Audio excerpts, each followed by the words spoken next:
All right, let's welcome in Avery Johnson, the coach, with some takeaways from Game 3. Now, let's start with maybe one or two that really stood out to you, Avery. Well, it definitely was Boston taking care of the basketball, Tommy. Whenever they take care of the ball, they get more shots at the basket. Their offense is more efficient. They're better in transition. You know, they had 19 turnovers, which led to 33 points and for the Warriors in game two. Now, in this game, they only had 14 turnovers, which only led to 19 Golden State Warriors points off turnovers. So they did a much better job of ball security. Their spacing on the floor was much better. And then rebounding, man, they destroyed the Warriors on the glass. 58-37. They got 15 offensive rebounds.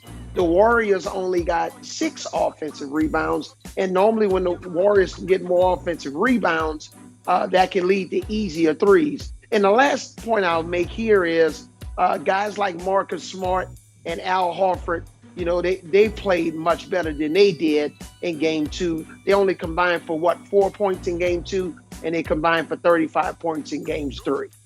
We're also looking here, Avery, at Jaylen Brown scoring, and much like Tatum, the early passes in the half court. And then Robert Williams, just a monster problem for Steve Kerr. What about those two guys? Yeah, man, Jaylen Brown he was just outstanding, very efficient, and he really just punished Draymond Green on defense. Draymond Green tried to get the best of him, but look at this isolation here and just taking him off the dribble and really making Draymond Green move instead of staying in his one space. And Green makes another mistake. He doesn't take away the middle, and Jaylen Brown just attacked him on the defensive end when he was being guarded by Draymond Green. And the flip side of that was Draymond Green must have left his offense back in San Francisco because he only scored 2 points and fouled out. And then Robert Williams with the last line of defense coming over, blocking shots, dominating the boards, scoring a couple of baskets. But look at this second and third efforts here. And look how small Draymond Green looked inside compared to Robert Williams. Nice cuts to the basket, finishing around the basket, and that energy on both ends of the floor just stifled the Warriors' offense. And he was just tremendous on the defensive end. And he's not even 100%, Coach. It'd be a scary sight for a Dubs fan if he was certainly fully healthy with that leg. All right, speaking of Dubs fans, what can you tell them this morning, right? What's the biggest thing that they need to fix or approach Game 4 to come away with a 2-2 split here?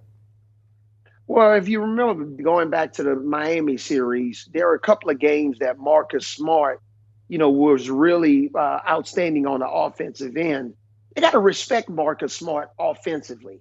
When they really do a good job of defending Marcus Smart and providing necessary help for Steph Curry when he's being guarded by Marcus Smart, that bodes well for the Warriors. You cannot allow Marcus Smart to attack Steph Curry one-on-one because it's going to wear Steph Curry down. Here's a little elbow play. I used to run this for Dirk Nowitzki.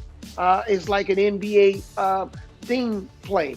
And they ran that same play against Steph Curry. So you got to respect him. Look at the differential in scoring here. He scored 24 points. He gets up 17 attempts. Dubs win the game. You limit his shots. You limit his productivity. The Warriors win. So they got to do a better job of respecting Marcus Smart when he's on the offensive end. Taking a look at that smart adjustment graphic here. Also, I know everyone's talking about Steph Curry and why Steve Kerr maybe took him out with a little over 2 minutes left to go. But, Coach, what about in the third when they actually made the run, took the quick lead, and Steph, I know he was dealing with some foul trouble, but he was actually on the bench for a couple minutes at the end of the third. What did you think about that? Yeah, remember, Tommy, they were up by 10 or 12 points in the start of the fourth quarter in games one. Steph Curry started on the bench, and the Celtics went on that 13-7-0, 13-0 run. And it's the same thing here. You got that momentum.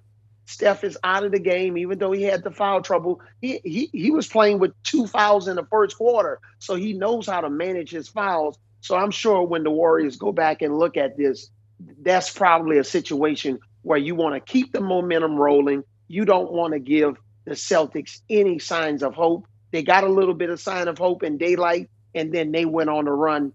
And by the time Steph Curry got back in the game, the Celtics had all of the momentum. Do you want a sports network that delivers everything that matters about the game? The highlights, the picks, the instant analysis, no yelling, no fake debates, no politics. Hit the subscribe button and never miss a moment.